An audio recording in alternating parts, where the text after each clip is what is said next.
ମାଲିକେ ଜୟ ଜଗନ୍ନାଥ। ସକାଳଟା ଆଜି କିଛି ଆରମ୍ଭ ଏମାନଙ୍କ ପାଖରୁ। ଏମାନଙ୍କ ଗୀତ ଶୁଣିକି ମୋ ମୁଣ୍ଡ ହିଁ ଖରାପ ହେଇଗଲା।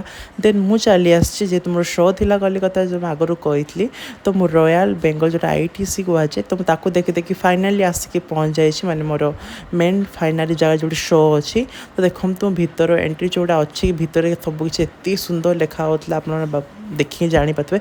ଦେନ୍ ମୁଁ ବାହାରକୁ ଚାଲି ଆସି ଦେଖିଥିଲି ୱେଦରଟା ଏତେ ସୁନ୍ଦର। ହଁ, ସେଇ ଟାଇମ୍ରେ ଏତେ ଯେଉଁ ବର୍ଷା ହେଉଛି ଆପଣ ବିଲିଭ୍ ବି କରିପାରିବେନି।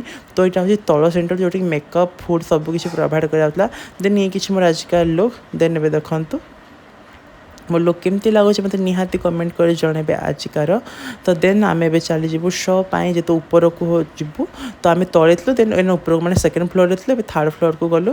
ଦେନ୍ ଆମେ ଶୋ ସାରି ସୁରାକି ଏବେ ଟିକେ ମୁଁ ଭାବିଲି କାହିଁ ଆପଣ ସମସ୍ତଙ୍କୁ ଟିକେ ଦେଖେଇବି କିଏ କିଏ ଥିଲେ ଆମ ସାଙ୍ଗରେ। ତ ଦେଖନ୍ତୁ ହେଉଛି ଆମର ମେନ୍ ଡିଜାଇନର, ଯିଏକି ଆମକୁ ସବୁ ଡ୍ରେସ୍ ପ୍ରୋଭାଇଡ଼ କରିଥିଲେ। ଦେନ୍ ଏମାନେ ସମସ୍ତେ ଆସିଥିଲେ, ସବୁ ବାହାରୁ ସବୁ ପିଲା ହିଁ ଆସିଥିଲେ। ଦେନ୍ ହଁ, ଯେତେବେଳେ ବାହାରିକି ଆସିଥିଲେ ତାଙ୍କର ଯେଉଁ ହିରୋଇନ୍ କିଏ ପାୟଲ ଆସିଥିଲେ, ତ ତାଙ୍କର ଦେଖା ବି ହେଲାନି, ବାହାରୁ ଦେଖି ପଳେଇ ଆସିଥିଲେ। ବହୁତ ଲେଟ୍ ହେଇଥିଲା। ଦେଖନ୍ତୁ ଏସବୁ ଜିନିଷ ଆମର ସବୁ ସାର୍ଟିଫିକେଟ୍ ଥିଲା, ତା ସାଙ୍ଗରେ ଗିଫ୍ଟ, ତା ସାଙ୍ଗରେ କ'ଣ ମେଡ଼ାଲ୍ ଥିଲା। ତ ଫାଇନାଲି ଏବେ ରିଟର୍ନ ହେବା ପାଇଁ ହେବ, ଯେହେତୁ ବହୁତ ଲେଟ୍ ହେଇଥିଲା। ହଁ, ତ ଦେଖିବା, ତ ଏଟାକୁ ଦେଖି ମୋତେ ଏତେ ସୁନ୍ଦର ଲାଗୁଥିଲା ଏଇ ଭିୟୁଟା। ତ ଆଜିକି ଆମେ ଏତିକି। ଜୟ ଜଗନ୍ନାଥ।